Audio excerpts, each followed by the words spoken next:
In 1991, Soviet Russia became the Federation of Russia. And with that change in the fall of the Soviet Union came a significant change in laws and rules of the land. You see, in the old Soviet days, almost no one was permitted to own a firearm. Guns were restricted to those who were permitted to hunt with them, but it was few and far between. That changed in 91. The Soviet Union fell, and the ruble lost all its value. Soldiers, doctors, construction workers, anyone employed by the government had to do anything they could, which was essentially everyone, had to do anything they could to survive. Soviets soldiers sold off vast numbers of firearms to the black market, and it led to a state that was ran by criminals. And it lasted about 10 years. Белый снег, серый лед на растрескавшейся земле, одеялом лоскутным на ней. Город в дорожной петле, а над городом плывут облака, закрывая небесный свет. In Russia, a citizen might wait till he's 21 to apply for a firearms license. When applying for a firearms license, he has to go through several tests before he's eligible to actually receive a firearm. Upon receiving his license for a firearm, he is allowed to go out and purchase a shotgun. And that citizen must own that shotgun without incident for 5 years before they are allowed to buy a rifle and now a handgun. There's significant rules placed on Russian firearms as well. In Russia, a long rifle or a shotgun must have at least a 500mm barrel. That equates to about 20 inches in the United States. In Russia, magazines are capped at 10 rounds. Now, they can have a 30-round mag, but it has to be pinned, similar to like states like California and New York. Russians are not allowed to own more than 10 firearms at a time. They can only own up to 5 shotguns. From there, they can have either 5 rifles or a mix of rifles and handguns. Although the process of obtaining a handgun is much more difficult than a rifle or a shotgun. Now, there are workarounds to the no rifle rule for 5 years. A lot of Tarkov players will know the round 336 TKM. Now, a shotgun in Russia is described as a smooth bore firearm. If a rifle has a smooth bore, it is not considered a rifle. The rifle comes from the definition of rifling in the barrel.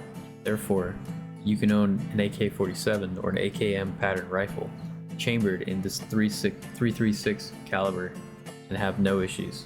So why is the TOZ a bolt action? Bolt actions are slower and can be less reliable than a pump action firing at speed. Well, again, it comes with that 5-year wait list.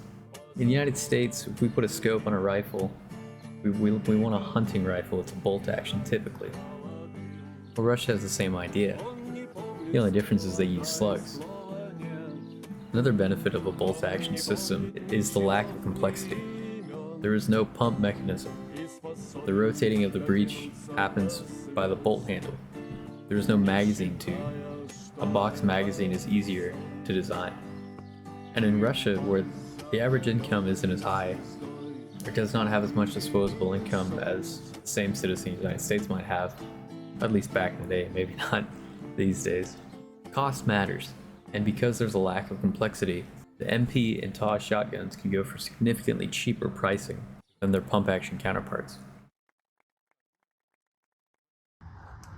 So I'm only going to show this shotgun from here to here, and now the barrel does extend way off into the distance, so it's not because it's not legal. This is a Marlin goose gun. Obviously this is not a TOZ-106, but in the United States, you know, those were never obtainable.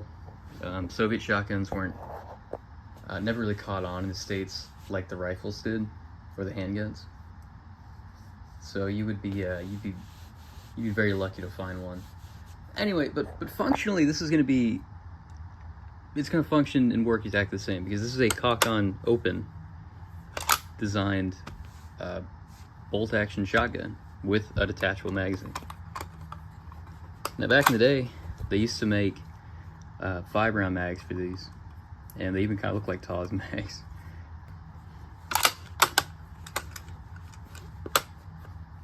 Now, as far as the system, they're pretty smooth. They're still really slow compared to a pump action, and these are a lot more affected by fouling in the chamber than a pump action would be. You can still get these really cheap too. I know that these usually go for sub $200. So if you wanted to file the short barreled shotgun tax stamp and actually cut the barrel down that isn't 3.5 feet long, if you wanted to do that, this is a full barrel. You could saw it, and you could get a some kind of folding stock, such as this guy right here, and you could make your own TOZ in the United States. And I would really like to see a project of somebody doing that. I was going to do that with this, hence the purchasing this rear trunnion of a PPS 43. I got this from a gun show actually. These people used to import these folding rear trunnions, even though they didn't have the actual whole kit, just so they could change them out for their Pioneer Arms PPS 43. So there's a lot of just the rear trunnions. Kind of weird. But I was going to convert this to have a folding stock. I was going to put a pistol grip on it, and I was actually going to file the tax stamp to get the barrel cut off. I decided against that because this actually belongs to a deceased family member, and obviously I was gifted it, but still, it just wouldn't be right to do that. You know, that being said, in Russia you can't buy short barrel shotguns anymore anyway, so this would actually be pretty close to a modern TOZ. How effective are these things? They're okay. They're nothing special. I mean, it really is what it sounds like. It's just a big tube with a bolt on it. They do shotgun things. It's pretty hefty. There's a lot of chunks of... It's pretty hefty. There's a lot of material in these. So they are a little bit heavier than you might think they are. I would take it over nothing. I would take this shotgun over this handgun. And, you know, from other video, I adore this handgun. I really, really do. But if I was in a survival situation, like Stalker, or, you know, the game, or something like that, I would absolutely take a TOZ or a cut down Marlin. So, yep.